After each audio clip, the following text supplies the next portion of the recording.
우리는 지금 신약 성경을 함께 살펴보고 있고 또 지지난주부터는 복음서에 대한 내용들을 보고 있었습니다. 이 예수님에 대한 4명의 기록자가 기록한 것이 복음서였는데 이 복음서에는 참 많은 내용들이 있죠. 어떤 내용들이 있을까요, 여러분? 아는 거 한번 얘기해 보실래요? 네, 복음서에 이런 내용들이 있는 걸 본 것 같다.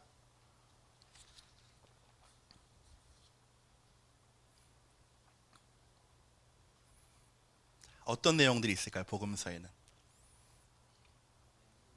가나의 혼인잔치. 가나의 혼인잔치가 있어요.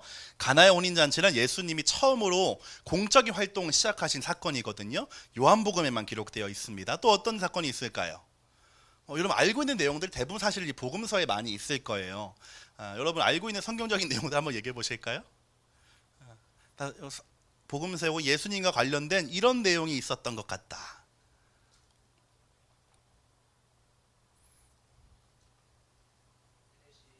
세례식. 예수님도 세례 받으시고 세례 받은 장면이 있죠.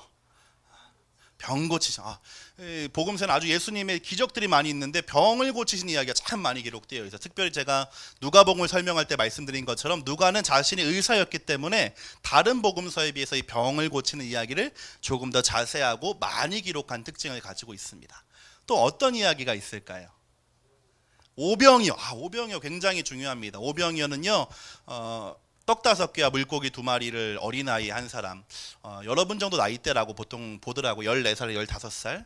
이 어린아이가 자기 도시락이었어요. 거기에도 성경에도 자기 혼자 먹을 정도의 양이었는데 예수님께 그것을 드려요. 그랬을 때 예수님이 그 도시락을 받으시고 나눠주기 시작하는데 어른만 5,000명, 그러니까 어린아이와 여자들과 연약한 사람들이 다 합치면 10,000명 이상이 함께 그 도시락 하나를 나누어 먹었던 기적이죠. 말 그대로 기적의 이야기가 바로 오병이어입니다.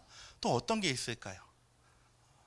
좀 하나씩 나오는 것 같아요. 네, 시험 받으시는 거.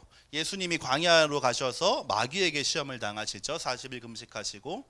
여러분 이제 말씀하셔야 되고요. 이런 질문을 통해 여러분 어떤 생각을 하실 필요도 있냐면 내가 성경을 참 모르고 있구나, 이런 생각이 사실은 이제는 필요해요.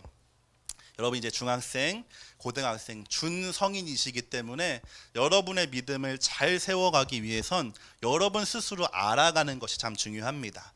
우리가 많은 얘기를 잘 해주셨는데 이처럼 복음서에는요, 기적이 있기도 하고요, 예수님의 많은 가르침도 있습니다. 이건 이런 거야, 저런 거야 라고 하는 예수님의 가르침도 있습니다. 제자들끼리 싸웠던 다툼의 장면도 있고요, 무엇보다 예수님의 십자가에 달리시고 죽으시고 부활하셨던 이 중요한 이야기들도 복음서에 모두 기록되어 있습니다. 이렇게 우리가 여러분이 대답해 주신 것처럼 그 내용들을 하나하나 살펴보면서 그 의미가 무엇인지, 그리고 그것이 나에게 어떠한 의미로 다가오는지를 살펴보는 것은 우리의 신앙과 믿음에 굉장히 중요한 부분입니다. 그것은 여러분이 여러분의 삶에서 해 나가야 되는 부분이고, 우리가 예배할 때마다 성경을 그냥 알아가는 것 혹은 내용만 인지하는 것을 넘어서서, 잘 들어보세요. 여러분 설교를 듣고 혹은 성경을 보실 때 내용만 인지하는 것을 넘어설 필요가 있어요. 이런 내용이 있구나 까지는 누구나가 할 수 있는 부분이라면 이 내용이 나에게 어떤 의미일까 라는 단계까지 나아가게 되면 우리의 일상생활에 적용점이 생기게 되고, 적용점이 생기게 되면 변화가 나타나게 된다라고 하는 거죠. 그래서 우리가 어렴풋이 그냥 막연하게 나는 하나님을 믿어요, 예수님을 믿어요 라고 하는 것이 아니라 이 알고서 믿게 되는 것은 참 중요할 것입니다. 그리고 믿음이라고 하는 이 단어의 뜻 그대로 그러한 일들, 이 기적이잖아요. 사실은 어떻게 도시락 하나가 10,000명의 식사가 될 수 있겠어요? 그러니까 이성적으로는 이해할 수 없는 이런 일들을 우리가 믿게 되기 때문에 성경을 알아가는 것은 참 중요하다라고 하겠습니다. 그렇지만 오늘 우리는요, 우리가 읽었던 요한복음 6장 이 말씀을 가지고 이 복음서의 내용을 정리하고 또 마무리해 보려고 합니다. 사실 복음서는 책도 4권이 있고 그 안에 수많은 이야기가 있기 때문에 하나하나 살펴보지 못하는 것은 저 개인적으로 좀 아쉬운 일입니다. 그럼에도 불구하고 우리가 가야 할 길이 아직 많이 남아 있고, 또 제가 처음에 복음서를 설명드릴 때 말씀드린 것처럼 복음서가 예수 일대기 혹은 예수 전기가 아니라 복음서인 이유가 뭐라고 했죠?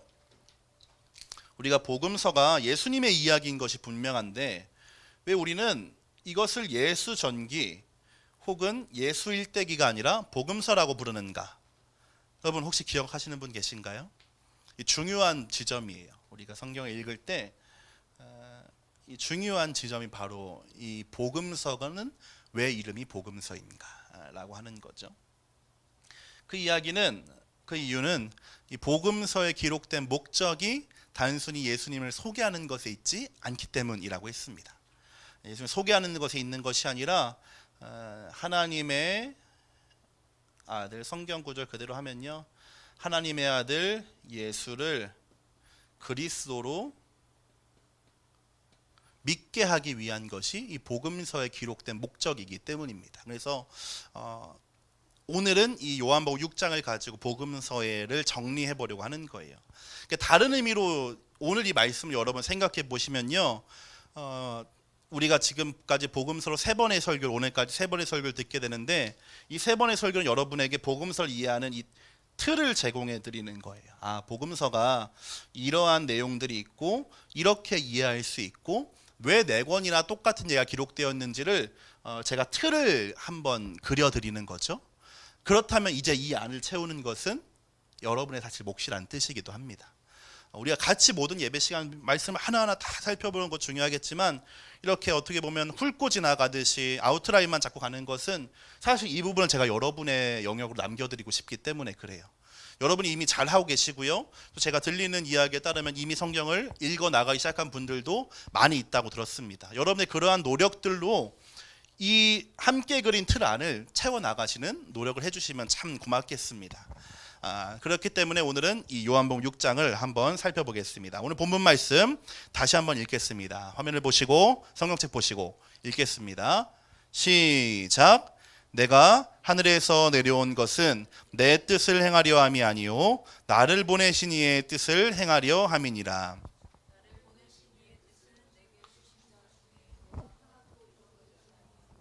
마지막 날에 다시 살리는 이것이니라. 내 아버지의 뜻은 아들을 보고 믿는 자마다 영생을 얻는 이것이니 마지막 날에 내가 이를 다시 살리리라 하시니라. 아멘. 자, 그러면 이제 오늘 본문을 제가 정했다라고 하는 것은 이 3절의 이야기가 복음서의 결론이면서 핵심이라고 우리는 이해해 볼 수가 있을 것 같아요. 사람마다 복음서의 중요한 것이 무엇인가 다르게 얘기할 수 있겠지만, 오늘 저는 여러분과 복음서를 마무리하면서 이 3구절을 한번 핵심적으로 보고 싶다라고 하는 거죠. 그 내용은 다음과 같습니다. 따라해 보겠습니다. 부르심을 알고 부르심에 맞게 사는 것. 한 번 더. 부르심을 알고 부르심에 맞게 사는 것. 네, 38절을 보면 이렇게 되어 있죠. 내가 하늘에서 내려온 것은 내 뜻을 행하려 함이 아니요 나를 보내신 이의 뜻을 행하려 함이니라. 예수님은 무엇을 알고 계셨냐면 자신의 부르심이 무엇인지 알고 계셨다라고 하는 거예요. 하나님의 보좌 우편, 또 하늘의 영광을 버리고 이 땅에 오신 예수님은요, 요한복음 1장의 표현대로 하나님 그 자체이십니다. 예수님은 그냥 성부 하나님이 보내신 어떤 사자의 개념이 아니라 삼위일체 하나님, 동등한 하나님이시고 창조하셨던 그 하나님이세요. 그 하나님이 이 땅에 오셨을 때 내 뜻과 내 마음대로 내가 가진 힘과 능력을 가지고 하실 수가 있었다라고 하는 거죠. 그런데 그 탄생에서부터 예수님은 우리가 잘 알고 있는 그 탄생 설화처럼 알에서 태어나든지 동물에서 태어나든지 꽃봉오리에서 태어나는 것이 아니라 사람의 몸에서 우리와 똑같은 40주의 시간을 보내셨다라고 하는 거죠. 이 이야기는 예수님의 포기가 이미 탄생에서부터 있었다라고 하는 거예요. 나는 이 땅에 살아갈 때 하나님으로서 살아가지 않겠다라고 하는 거죠. 우리와 똑같은 사람으로 우리와 똑같은 삶을 살겠다라고 하는 예수님의 굳은 결심이 이 탄생 안에 담겨져 있다라고 하는 거예요.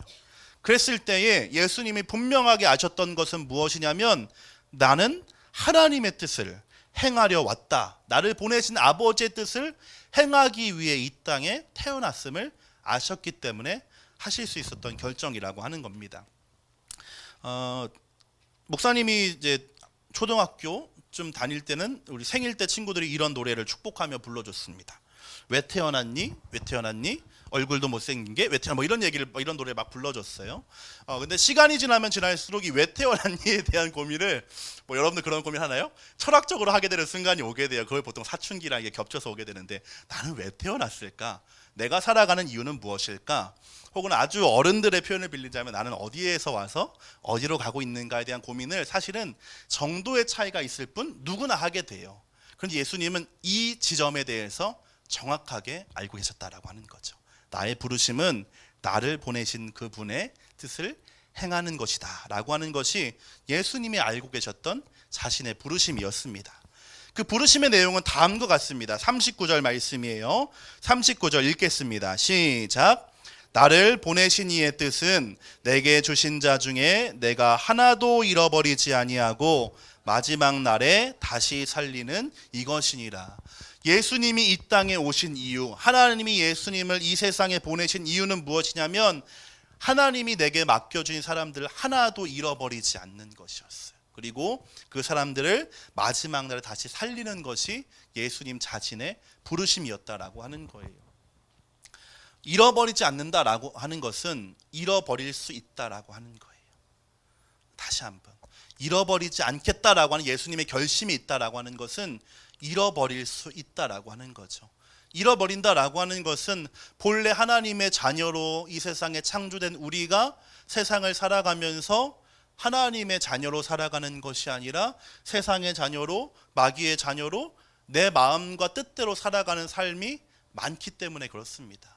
우리야 예수를 믿고 구원받아서 하나님의 자녀임을 확신하고 있지만 예수를 믿지 않는 사람들, 교회를 다니지 않는 사람들은 어쩌면 예수님이 되찾아와야 하는 잃어버린 사람들이라고 하는 거예요. 그렇기 때문에 예수님이 이 땅 가운데 오신 분명한 목적은 무엇이었냐? 그 사람들을 찾아오는 것, 되찾는 것이었습니다.